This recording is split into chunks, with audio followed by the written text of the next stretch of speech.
नमस्ते, अस्सलाम वालेकुम एवरीवन। मैं हूं संजय कुमार और इस वक्त हम फेसबुक पर लाइव हैं और आपको जैसे कि इल्म है, हम हर बार एक नए अमेजिंग गेस्ट के साथ आते रहते हैं और उनसे कुछ सीखने की कोशिश करते हैं और मैं अपने आप को इम्प्रूव करने की कोशिश करता हूं। तो इसी मकसद के साथ आज हमारे साथ हैं मोहम्मद उमर अब्दुल्ला साहब। ये एक एंटरप्रेन्योर हैं, ट्रेनर्स के ट्रेनर्स हैं, मोटिवेशनल स्पीकर हैं, मेंटोर हैं और बहुत कुछ करते हैं। और वो बहुत कुछ क्या करते हैं वो इन्हीं से हम जानेंगे। जी sir, welcome to my show. कैसे हैं आप? थैंक अस्सलाम यू वेरी वालेकुम। मच संजय। वालेकुम अस्सलाम। आप कैसे हैं? ठीक ठाक हैं? जी मैं बिल्कुल ठीक ठाक। और आप भी एकदम फिट दिख रहे हैं हमेशा की तरह। गुड। जी। Thank you very much. आप बहुत अच्छा काम कर रहे हैं। लर्निंग जो है ना वो बहुत जरूरी है हर स्टेप पे। और मैं आपको अप्रिशिएट करता हूँ कि आप बहुत कॉन्फिडेंस के साथ और बहुत अच्छे तरीके से माशाल्लाह इंटरव्यूज कर रहे हैं। Keep it up. जी थैंक यू सो मच।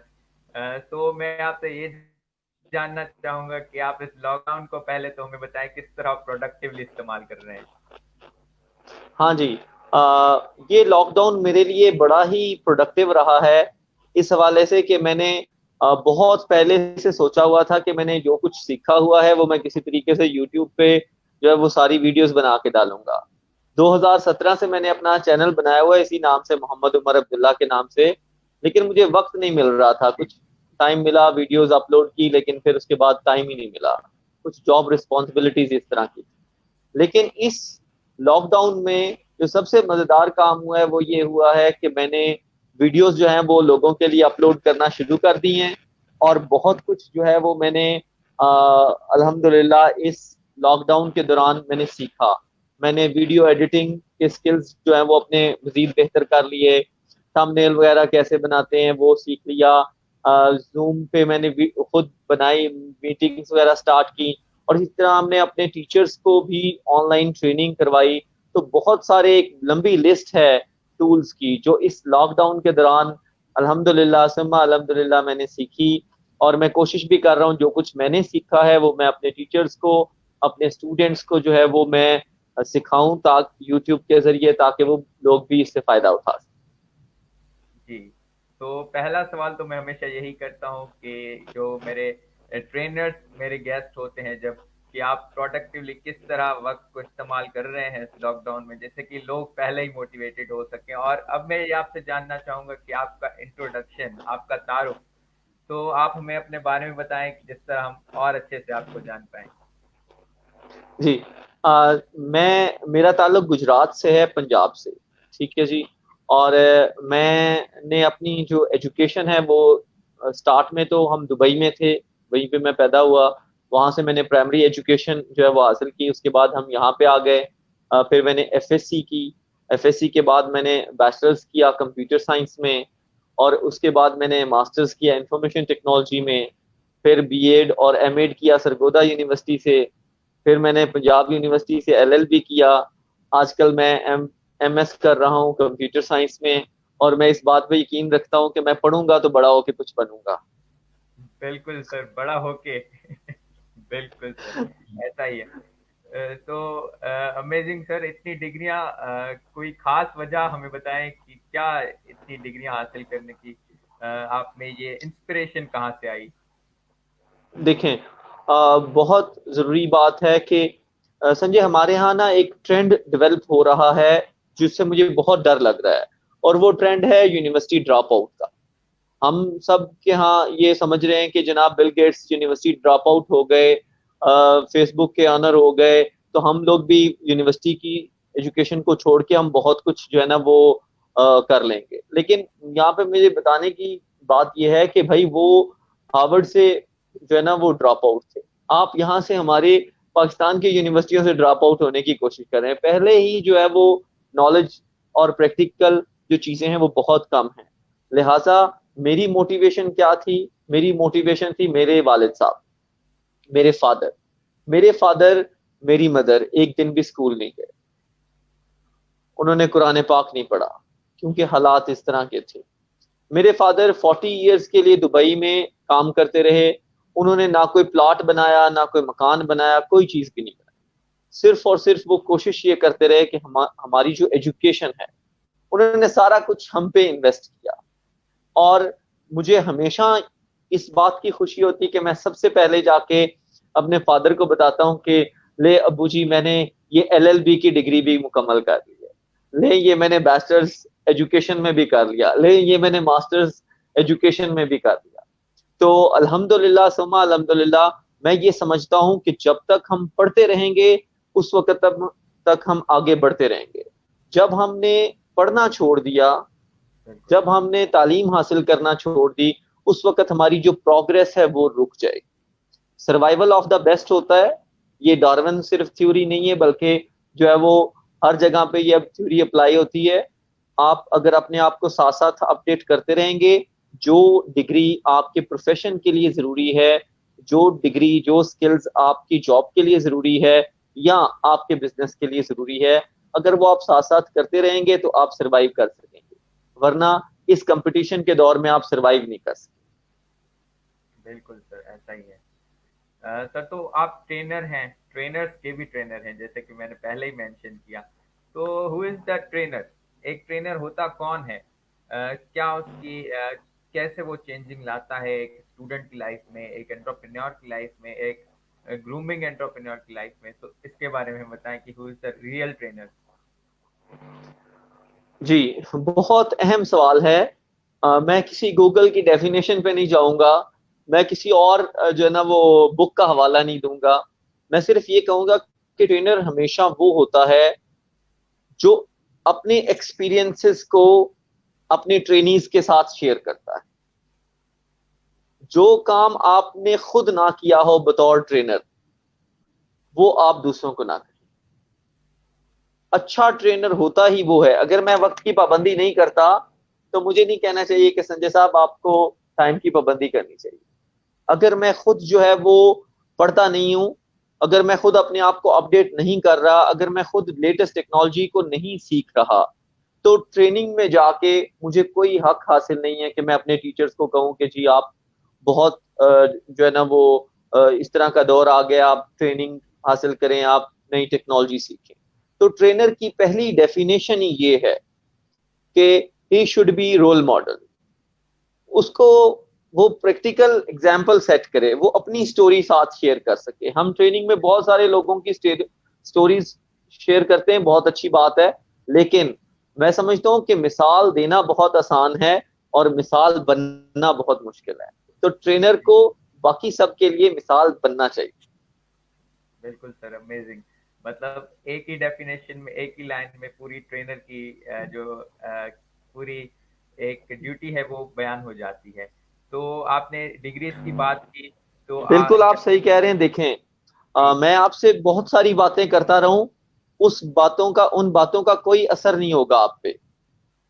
ठीक है जी, क्योंकि वो बातें मैंने खुद जो है ना वो इम्प्लीमेंट नहीं की होंगी। जब मैंने वो बातें खुद इम्प्लीमेंट की होंगी तो जब मैं वो बातें करूंगा, बेशक मेरा स्टाइल जैसा भी होगा, बेशक मैं ज्यादा एनर्जेटिक नहीं हूं, मैं ज्यादा जोश में आके वो बातें नहीं कर रहा, सिंपल सादा लफ्जों में वो बात कर रहा हूं, लेकिन फिर भी वो आपके दिल पे असर करेगी। वो सिर्फ इसलिए असर करेगी क्योंकि मैं खुद गो थ्रू हुआ हूं इस प्रैक्टिकल के जरिए। बिल्कुल सर, अमेजिंग। तो आपने इतनी डिग्रीज की बात की, तो इसी हवाले से जतन कपूर आपको कह रहे हैं कि आपकी डिग्री देखकर आपके अब्बू की फीलिंग कैसी होती है और वो कैसी थी, और उनकी आंखों में आपने क्या देखा? तो इसके बारे में हमें एक्सपीरियंस इसका बताएं। जैसे कि आपने मेंशन किया कि आपके अब्बू पेरेंट्स आपके स्कूल नहीं गए, तो क्या उसकी कैसा एक्सपीरियंस था जब आपने वो फील किया होगा?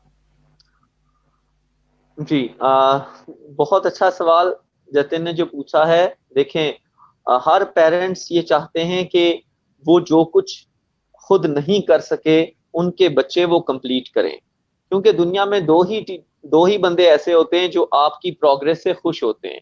एक आपके पेरेंट्स और दूसरे आपके टीचर्स। वो लोगों को मिसाल देते हैं कि देखें मेरा बेटा है, उसने 4-5 जी सर, कनेक्शन का थोड़ा प्रॉब्लम हो गया है। तो वो एक ऐसी हस्ती होती है जो हमेशा मिसाल देती है, जो हमेशा जो है वो अपने स्टूडेंट्स की एग्जांपल्स देती है लोगों को। टीचर भी खुश होके बताता है और पेरेंट्स भी खुश होके बताते हैं। बाकी जो भी लोग होते हैं वो कहीं ना कहीं जो है वो जेलस फील कर रहे होते हैं कि भाई ये बंदा क्या करता जा रहा है। तो मैं समझता हूँ कि ये जो है वो हमारे पेरेंट्स के लिए, मेरे पेरेंट्स के लिए बहुत जो है वो बड़ा, मैं पहले भी एक इंटरव्यू में बता चुका हूँ कि मेरे फादर 40 ईयर्स के लिए दुबई रहे। तो उनसे जब सब लोग पूछते थे कि भाई तुम 40 साल से उधर हो और तुमने कुछ भी नहीं किया यहाँ पे, अपना मकान भी ठीक नहीं किया, प्लॉट भी नहीं लिए, तुम क्या कर रहे हो? तो वो अक्सर कहा करते थे कि मैं 3 बिल्डिंग्स खड़ी कर रहा हूँ, जब वो खड़ी हो जाएंगी तो तुम्हें पता चल जाएगा। तो हम 3 भाई हैं अल्हम्दुलिल्लाह। जो मुझसे बड़े भाई हैं फारूक साहब, वो दुबई में असिस्टेंट वाइस प्रेसिडेंट हैं। जो मुझसे छोटे भाई हैं वो इंजीनियर है वहां पे दीवा में, गवर्नमेंट जॉब है उनकी। तो हम तीनों माशाल्लाह बहुत अच्छे जो है वो सेटल्ड। तो मैं आज भी तमाम पेरेंट्स से भी यही कहता हूँ कि जो सबसे बेस्ट इन्वेस्टमेंट है वो ह्यूमन रिसोर्स पे है।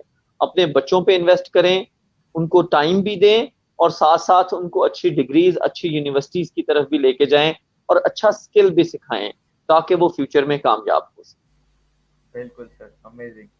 और 3 बिल्डिंग्स, ये जो आपने बात की, बड़ी इम्पोर्टेंट बात है अगर इसको डीप में समझा जाए तो। मैं आपसे ये जानना चाहूँगा कि जैसे कि आजकल के दौर में हर कोई कह रहा है degree is a piece of paper. अगर आप यंगस्टर्स को देखें तो ये ट्रेंड बहुत ही जल्दी बढ़ता जा रहा है कि degree is a piece of paper. तो आप इसको कैसे देखते हैं कि क्या हमारा फ्यूचर है, क्या डिग्री की वैल्यू है? जी। जी सर, आपने मेरा क्वेश्चन सुना सर? हाँ जी। अ, जी, शायद कनेक्शन का थोड़ा प्रॉब्लम है। इसमें मैं ये ऐड करना चाहूंगा जी, जी। संजय कि हाँ जी, कोई मसला नहीं। आपको मेरी आवाज आ रही है? जी, ये थोड़ी देर के लिए आपकी स्क्रीन फ्रीज हो गई थी बट अब ठीक है। जी सर, कंटिन्यू करें। अच्छा। इसमें मैं जी, इसमें मैं ये कहना चाहूंगा कि बेशक ये हमारा दौर हो या पिछला दौर हो, कोई भी दौर हो, ये याद रखिए कि डिग्री कोई भी हो तो डिग्री की वैल्यू नहीं होती, बंदे की वैल्यू होती है। बिल्कुल। जिस बंदे के पास वो डिग्री हो उसकी वैल्यू होती है। मैं अक्सर कहा करता हूं कि एक बंदे ने एमबीबीएस कर लिया है और उसकी प्रैक्टिस नहीं है, उसको मेडिकल का कुछ भी नहीं पता, तो उसमें उस डिग्री का कसूर नहीं है, उसमें उस बंदे का कसूर है जिसने प्रैक्टिस नहीं की। बिल्कुल इसी तरह अगर आपने बिजनेस में डिग्री ले ली है और आपने कहीं जाके इंटर्नशिप पे काम नहीं किया, आपने कहीं पे जाके बिजनेस नहीं किया, तो उसमें वो बीबीए की डिग्री का मसला नहीं है, वो एमबीए की डिग्री का मसला नहीं है, वो मसला आपका है भाई, जो आपने उस डिग्री के दौरान कहीं पे जाके प्रैक्टिकल नॉलेज हासिल नहीं किया। तो मेरी तमाम स्टूडेंट्स से ये रिक्वेस्ट है कि आप जिस फील्ड में भी हैं, खुदारा उस कोर्स को, उस सेमेस्टर को उस वक्त तक छोड़े मत जब तक कि आपको उसके ऊपर एक्सपीरियंस ना हासिल हो जाए। मैं आपको बताता हूं कि मैंने 1998 में बीसीएस स्टार्ट किया था और 2002 में 4 साल की डिग्री जब मुकम्मल की तो मुझे खुद विंडो इंस्टॉल करनी नहीं आती थी, क्योंकि हमारी यूनिवर्सिटियों का एक सेटअप ऐसा बन गया है जिसमें सारा कुछ थ्योरेटिकल होता है। बेशक हम सब कोशिश कर रहे हैं कि उसको बेहतर करें, प्रैक्टिकल की तरफ करें, लेकिन ये सिर्फ यूनिवर्सिटियों का काम नहीं है, ये सिर्फ टीचर्स का काम नहीं है, ये स्टूडेंट्स का भी काम है। भाई मैं 50,000 रुपया अगर सेमेस्टर का दे रहा हूँ तो मुझे ये भी तो चाहिए कि मैं वो प्रोग्रामिंग सीख लूँ। अगर मैं 50,000 रुपया सेमेस्टर का दे रहा हूँ तो मुझे चाहिए कि मैं वो बिजनेस की सारी चीजें सीख लूँ। आजकल तो सारा कुछ ऑनलाइन है, आपको लोग एंटरप्रेन्योरशिप भी सिखाएंगे, आपको प्रोग्रामिंग भी सिखाएंगे, आपको हर बात सिखाएंगे अगर आप सीखना चाहते हैं। हम क्या करते हैं, हम जाते हैं यूनिवर्सिटी में, जाके मौज मस्ती करते हैं, 4 साल के लिए पेरेंट्स से जो है वो सारे पैसे लेते हैं, चिल करते हैं, चिल करने के बाद जब मार्केट में आते हैं तो हम कहते हैं कि जी इस डिग्री का कोई फायदा नहीं, इस डिग्री का कोई फायदा नहीं। और ए भाई उस डिग्री का फायदा है, आपने क्या प्रैक्टिकल किया उस दौरान, आपने कितनी प्रैक्टिस की, आपने कितनी मेहनत से उन कंसेप्ट को समझने की कोशिश की। तो संजय, मैं तमाम यंगस्टर्स को ये कहूंगा कि हमेशा याद रखें कि डिग्री की वैल्यू नहीं होती, बंदे की वैल्यू होती। आपको जो है ना वो आपकी डिग्री फख्र करे कि मैं संजय के पास हूं, उस बंदे के पास हूं जो इतना ज्यादा टैलेंटेड है। ठीक है जी। तो लिहाजा मैं अक्सर कहा करता हूं कि जो डेजिग्नेशंस होते हैं वो भी मैटर नहीं करते। आप किस डेजिग्नेशन पे हैं, किस पोस्ट पे हैं, ये मैटर नहीं करता, लेकिन मैटर ये करता है कि आप वहां पे काम कैसा कर रहे हैं, आप वहां पे मेहनत कैसे कर रहे हैं। जितनी ज्यादा आप मेहनत कर रहे होंगे, जो आप लेवल सेट कर देंगे, जो आप स्टैंडर्ड सेट कर देंगे उस पोस्ट का, वो आपका लेवल होगा। तो हमने क्या करना शुरू कर दिया है, हम खुद तो मेहनत नहीं करते। आज तक जिंदगी में हर बंदे ने किसी से इतना झूठ नहीं बोला जितना उसने अपने आप से झूठ बोला है।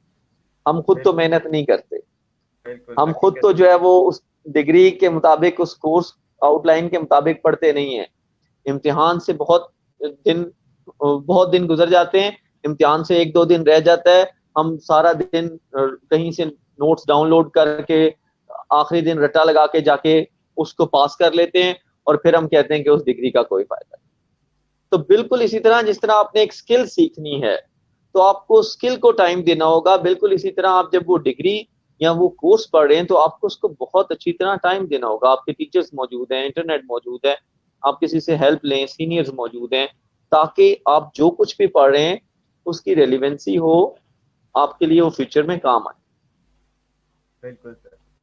सर अमेजिंग बात की कि डिग्री की वैल्यू नहीं, बंदे और बंदे की वैल्यू होती है, और बंदा ऐड करता है डिग्री में वैल्यू कि मैं हूँ इसके पास। तो अमेजिंग, ग्रेट सर। तो मैं आपसे ये पूछना चाहूँगा कि बंदा किस तरह वैल्यू अपने में ऐड कर सकता है। स्किल्स की बात आपने की कि एक तो हो गए हार्ड स्किल्स, दूसरे हो गए सॉफ्ट स्किल्स। तो इसके बारे में बताएं कि किस तरह एक न्यू बंदे जो आपको देख रहे हैं, जो डिग्री के पीछे हैं या डिग्री को छोड़ने के पीछे हैं, तो इसके बारे में बताएं कि स्किल्स की क्या इंपॉर्टेंस है, और दोनों स्किल्स की इंपॉर्टेंस हमें बताएं। जी, आ, ये बताने से पहले मैं आपको ये बताना चाहूंगा कि मैंने ना एक वीडियो भी अपलोड की हुई है, और यहाँ पे भी मैं इस मौके से ये फायदा उठाते हुए बताऊंगा कि जब हम इस्लामाबाद में पढ़ रहे थे तो हमने क्लास फेलोज ने जो है ना वो सोचा कि हम पेरेंट्स पे इतना ज्यादा बोझ ना बने, और हम साथ साथ कोई पार्ट टाइम जो है वो काम भी स्टार्ट करें। तो इस्लामाबाद में हम जो है ना वो एक जॉब आई, सेल्स की जॉब थी। हमने कहा कि हम जहाँ पे पढ़ रहे हैं तो साथ साथ हम सेल्स की भी जॉब करेंगे ताकि हमें एक्सपीरियंस हो जाए। तो सिटी बैंक में ओपनिंग हुई, सेल्स की जॉब थी सिटी बैंक के लिए। मैं और मेरे दोस्त वहां पे गए, अल्हम्दुलिल्लाह इंटरव्यू वगैरह हुआ, नॉर्मल सा था, हम उसमें पास हो गए। तो वहां पे एक ट्रेनर मौजूद थे। अब उन ट्रेनर का नाम तो मुझे याद नहीं है, जी लेकिन उनकी बातें बड़ी जो है ना वो मुझे याद है। उन्होंने जनाब ये बाजू ऊपर ऊपर किए हुए, सिगरेट लगाया हुआ, और नॉन स्टॉप वो ट्रेनिंग करवाते जा रहे थे। उस सारी ट्रेनिंग में बातें बहुत यूजफुल थी, लेकिन मैं आपके साथ सिर्फ एक बात शेयर करना चाहूंगा। जी और उन्होंने हमें कहा कि जिंदगी में आपने कामयाब होना है किसी फील्ड में भी, आप स्टूडेंट हैं, आप बिजनेसमैन हैं, आप एंटरप्रेन्योर हैं, आप डिग्री कर रहे हैं, आप डिग्री छोड़ रहे हैं, जो कुछ भी आप कर रहे हैं, अगर आप कामयाब होना चाहते हैं जिंदगी में तो तीन काम कभी नहीं करने। जी और फिर वो पंजाबी में आ गए, और पंजाबी में आके उन्होंने कहा, एक अकना नहीं, एक चकना नहीं, एक थकना नहीं। यानी कभी भी आप बोर ना हो जाएं जल्दी से, कभी भी आप हेजिटेट ना करें, और कभी भी आप टायर्ड फील ना करें। हमारी जो यंग जनरेशन है उसमें बहुत अफसोस से मुझे कहना पड़ रहा है कि ये तीनों चीजें मौजूद हैं, कि हम बहुत जल्दी अक जाते हैं, मतलब है बोर हो जाते हैं। हम कहते हैं जी यार ये क्या 4 साल की डिग्री कैसे करूं। हम एक काम स्टार्ट करते हैं, उसको देख के हम कहते हैं कोई आउटपुट नहीं मिल रहा, बोर हो जाते हैं, उसको छोड़ देते हैं। इसी तरह हम हमेशा हेजिटेट करते हैं, कहीं पे बात करनी हो, कोई कम्युनिकेशन का मामला हो, जहां कहीं पे भी हम कोई सॉफ्ट स्किल्स की बात आए तो हम वहां पे ही कहते हैं नहीं। हालांकि जो अगला बंदा जिससे आप बात करने जा रहे हैं वो भी कोई इतना बड़ा तुरम खा नहीं है। आपने जब उनसे बात करनी है तो आप हो सकता है उससे बहुत ज्यादा जो है वो जानते हो, लेकिन हम हमेशा चक जाते हैं। आपको पंजाबी समझ आती है ना? नहीं सर, मुझे तो ज्यादा नहीं आती। अच्छा, गुड। तो चकने क्या? का मतलब होता है हेजिटेट करना। जी जी। यानी हमने हेजिटेट नहीं करना। और जो बिल्कुल। तीसरा काम है वो है थकना नहीं है। थकना नहीं का मतलब ये है कि हम लोग बहुत जल्दी थक जाते हैं। इतना हम काम ज्यादा नहीं करते जितनी जल्दी हम थक जाते हैं। तो हमने क्या कोशिश करनी है, हमने जिंदगी में ये 3 काम कभी नहीं करने, एक अकना नहीं, एक चकना नहीं, एक थकना नहीं। यानी you don't get bored, you don't hesitate and you don't get tired. ये तो पहली बात हो गई। अब दूसरी बात, मैं मेरी यूनिवर्सिटी से भी और टीचर से भी ये रिक्वेस्ट है कि आप उस वक्त तक, आप देखें हमारे मुल्क पाकिस्तान के डॉक्टर सबसे अच्छे हैं, है तो पाकिस्तान में ही ना, डॉक्टर सबसे अच्छे हैं, हमारे पायलट सबसे अच्छे हैं, हमारे इंजीनियर्स बहुत आगे हैं। क्यों? जबकि हमारे बाकी जो यूनिवर्सिटीज के कोर्स हैं वो इतने ज्यादा सक्सेसफुल नहीं है। उसकी सिर्फ वजह यह है कि अगर आपने 4 साल 5 साल का एमबीबीएस किया है तो उसके बाद आपको 1 साल हाउस जॉब करनी हो। अगर आप पायलट हैं तो आपको वहां जहाज में बैठ के प्रैक्टिस करवाई जाएगी। अगर आप इंजीनियर हैं तो आपको वो प्रैक्टिकल चीजें करवाई जाएंगी। तो मैं यही अर्ज करना चाहता हूं कि जो भी हमारी बीएस या एमएस की डिग्रीज हैं वो उस वक्त तक उन बच्चों को डिग्रीज ना दी जाएं जब तक कि वो जाके कहीं पे 1 साल इंटर्नशिप ना करें। उनके टीचर्स जाके वहां पे ऑन ग्राउंड फीडबैक उनके कुलीग से लेके उनको मार्क्स ना दें। जब वो जाके ये प्रैक्टिकल सारे काम करेंगे यानी इंटर्नशिप करेंगे तो उनमें खुद ब खुद टीम बिल्डिंग स्किल्स भी आ जाएंगे, उनमें कॉन्फिडेंस भी आ जाएगी, उनमें प्रेजेंटेशन स्किल्स भी आ जाएंगे, उनमें कम्युनिकेशन भी आ जाएगी, उनमें कोलैबोरेशन भी आ जाएगी, उनमें लीडरशिप भी आ जाएगी। तो मेरी रिक्वेस्ट ये है कि ये सारे वो स्किल्स हैं जो हमें जिंदगी में, हम किसी फील्ड में भी हैं, हमें जरूरत पड़े। बिल्कुल सर, अमेजिंग। आपकी टिप बड़ी अमेजिंग है। और यही कहते रहते हैं कि रेहान फाउंडेशन में कि मैट्रिक का रिजल्ट तब तक ना दिया जाए जब तक वो 50 वीडियोस यूट्यूब पर अपलोड ना हो जाए उस मैट्रिक क्लास के बंदे की। तो बड़ी आपकी टिप। माशाल्लाह। जी। तो मैं आपसे ये जानना चाहूंगा कि आप ट्रेनिंग किसको देते हैं? आपकी ट्रेनिंग में कौन कौन, जो आपके ट्रेनीज हैं उनमें कौन होते हैं? हाँ जी। सबसे पहले तो हमारे पास जो ज्यादा लोग होते हैं वो टीचर्स होते हैं। ठीक है जी। और उससे अगर हम ऊपर जाएं तो हमारे पास हेड टीचर्स होते हैं, यानी प्रिंसिपल्स, हेड मास्टर्स, हेड मिस्ट्रेसेस होती हैं जिनको हम लीडरशिप की ट्रेनिंग दे रहे हैं। उसको हमारा एक प्रोग्राम है जिसको हम एसएलडीपी कहते हैं, स्कूल लीडरशिप डेवलपमेंट प्रोग्राम। उसमें हम अपने हेड टीचर्स को बुला के उनको लीडरशिप की ट्रेनिंग देते हैं ताकि वो जो टीचर्स जो जाके अच्छा काम करना चाह रहे हैं, ये जो हमारे हेड टीचर्स हैं ये उनको सपोर्ट करें, उनको गाइड करें, और उनको भी पता हो कि हमने कैसे जो है ना वो टीम बिल्ड करनी है, कैसे हमने अच्छे तरीके से जो है वो काम करना है। और उससे जो अगले हमारे पास होते हैं वो हमारे ट्रेनर्स होते हैं। हम अपने ट्रेनर्स को भी ट्रेनिंग देते हैं ताकि वो जाके फील्ड में अपने अपने क्लस्टर्स पे, अपने अपने एडीयूज में जाके ट्रेनिंग करवाएं। तो ये हमारे स्टेप बाय स्टेप ट्रेनिंग होती है और हम पूरा साल कोशिश करते हैं, खास तौर पे जो है ना वो समर वेकेशंस में, विंटर वेकेशंस में अपने टीचर्स को भी ट्रेन करें, अपने ट्रेनर्स को ट्रेन करें और अपने हेड टीचर्स को ट्रेन करें। अब मैं यहाँ पे ये भी बताना चाहूंगा, कोविड की वजह से हमने वो सारी ट्रेनिंग स्टेप बाय स्टेप कोशिश कर रहे हैं कि वो ऑनलाइन हो जाए।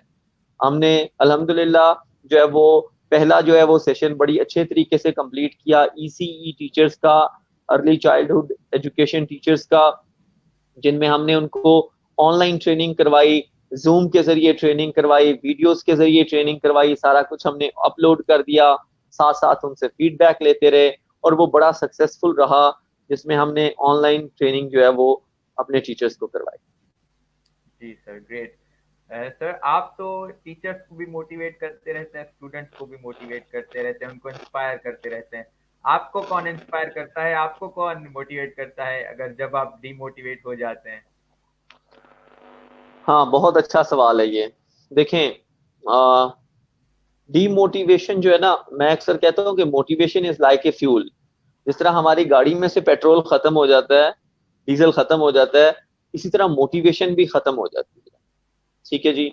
और जब मेरी मोटिवेशन खत्म हो जाती है तो मैं कोशिश क्या करता हूँ कि कोटेशंस पढूं, जो ऐसी कोटेशंस हों जो मोटिवेशन जो है वो बेहतर कर सके। मैं कोशिश ये करता हूँ कि कोई ऐसी वीडियो देख लूं, कोई ऐसी ऑडियो बुक सुन लूं जिससे कि मेरी मोटिवेशन जो है वो बेहतर हो जाए।